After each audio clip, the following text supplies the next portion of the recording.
warahmatullahi wabarakatuh. Bismillahirrahmanirrahim. Alhamdulillahirabbil alamin. Wassalatu wassalamu ala asyrafil anbiya'i wal mursalin wa ala alihi wa sahbihi ajma'in. Marilah kita haturkan puji dan syukur kita kehadirat Allah Subhanahu wa taala, yang mana Allah Subhanahu wa taala memberikan kita nikmat, taufik dan hidayahnya sehingga kita bisa kembali lagi menyambung inspirasi pagi Jumat ini. Dan salawat serta salam marilah kita haturkan kepada junjungan kita Nabi besar Nabi Muhammad sallallahu alaihi wasallam dan kepada keluarganya, sahabat, kerabat, tabi'in dan tabi'at min yaumi hada ila yaumil qiyamah. Anak-anak Bapak sekalian rahimakumullah, pada Jumat kemarin Bapak mengisahkan tentang kanak-kanaknya Rasulullah sallallahu alaihi wasallam, yang mana kanak-kanak Rasulullah sallallahu alaihi wasallam beberapa ujian yang dihadapi oleh Rasulullah Shallallahu Alaihi Wasallam.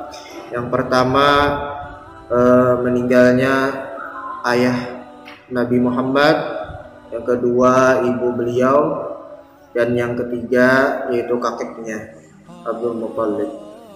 Nah, sekarang Bapak menyambung kisahnya hari ini, kisah Rasulullah Shallallahu Alaihi Wasallam digelari Al-Amin.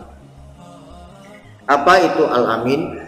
Al-Amin itu artinya orang yang dapat dipercaya.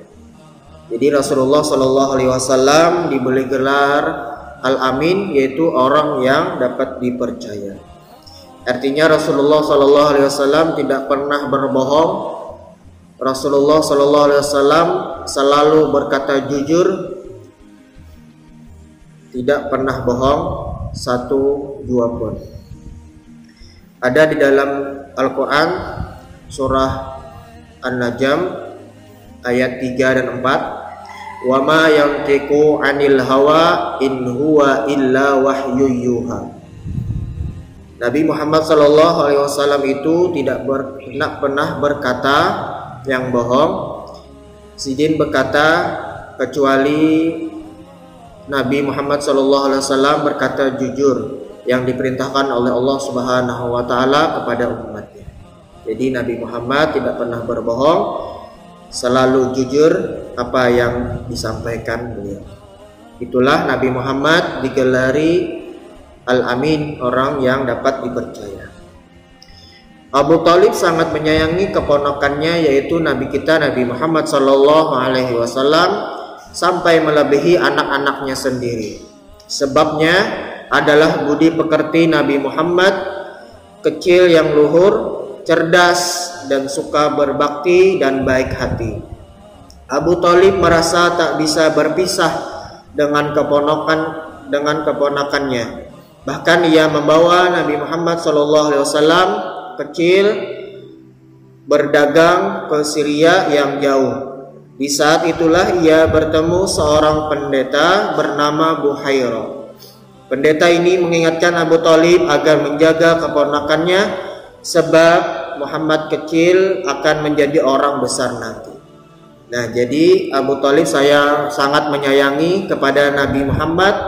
Kenapa? Karena Nabi Muhammad itu baik akhlaknya, ya, cerdas dan berbakti dan baik hati. Nah, jadi Nabi Muhammad itu akhlaknya bagus, perbuatannya bagus, pintar dan baik hati. Artinya tidak jahat kepada orang lain. Makanya Abu Thalib, paman Nabi kita Nabi Muhammad sallallahu alaihi wasallam, sangat sayang kepada Nabi Muhammad sallallahu alaihi wasallam melebihi daripada anak-anaknya. Jadi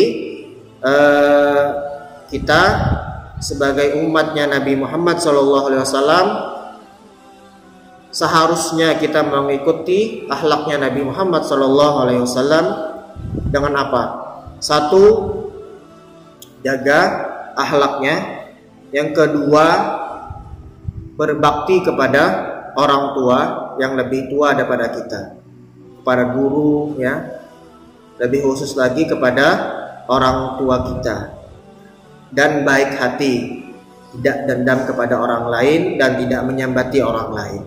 Nah, jadi kita ikuti akhlaknya Nabi Muhammad SAW. Kenapa? Karena supaya kita disayangi oleh orang yang dekat lawan kita ya, seperti orang tua, guru kita, dan orang-orang yang di sekitar kita. Kalau kita mengamalkan akhlaknya Nabi, insya Allah akan menjadi orang yang beruntung. Mudah-mudahan kita menjadi orang yang beruntung. Amin ya rabbal alamin. Semua nabi adalah pengembala kambing. Demikian pernah diucapkan Nabi Muhammad SAW di masa mudanya.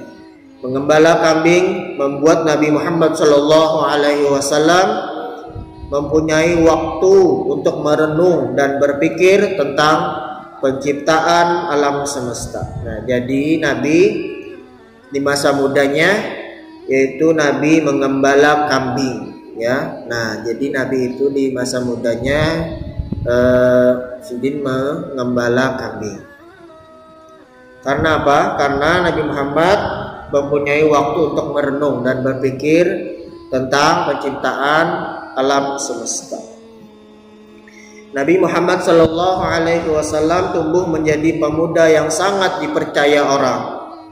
Ia terhindar dari perilaku tercela dan tampak agung di usia mudanya, sehingga penduduk Mekah menjulukinya Al-Amin, artinya orang yang dapat dipercaya. Nah, jadi Nabi Muhammad SAW tumbuh menjadi pemuda yang sangat dipercaya orang. Kenapa? Karena Nabi Muhammad SAW selalu berkata jujur, tidak pernah bohong kepada siapapun. Ya, jadi penduduk Mekah menjuluki Nabi itu atau menggelari Nabi itu Al-Amin. Nabi itu yaitu orang yang dapat dipercaya.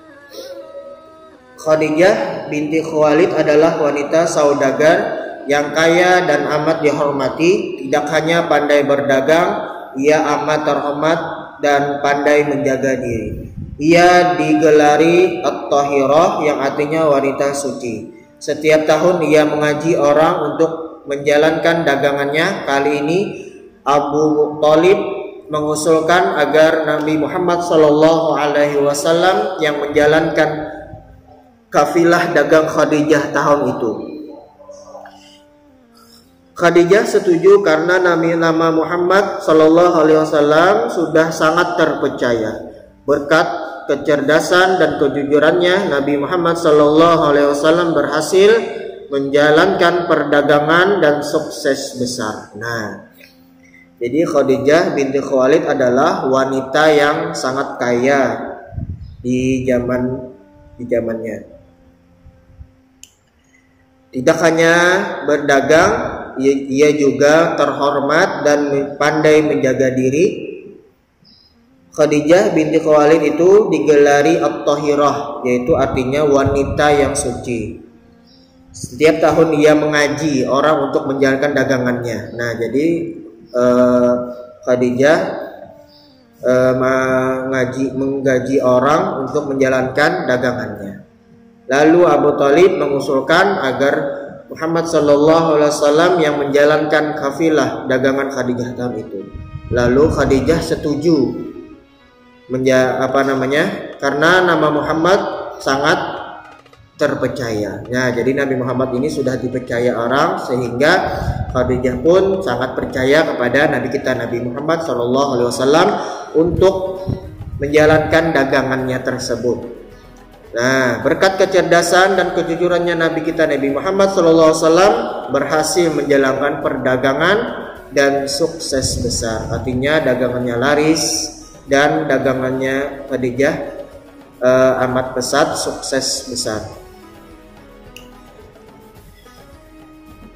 Nah, jadi kita ambil hikmahnya dari kisahnya Nabi kita Nabi Muhammad SAW digelari Al-Amin, yaitu orang yang sangat dipercaya. Satu, kita umpati akhlaknya Nabi. Jangan pernah kita berkata bohong. berkatalah jujur, apapun sekecil apapun kita harus berkata jujur. Kalau kita sedikit pun juga berkata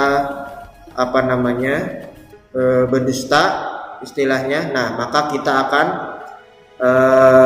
berdusta terus ya. Jadi kita baiki diri kita, jangan sama sekali berdusta ya, sekecil apapun jangan pernah berdusta ya. Kita umpati akhlaknya Nabi, yaitu harus jujur, tidak pernah bohong, dan selalu baik akhlaknya. Mudah-mudahan kita bisa mengambil hikmahnya dan mengamalkan hidup dan kehidupan kita sehari-hari. Amin ya rabbal alamin. Ini aja dari Bapak. Assalamualaikum warahmatullahi wabarakatuh.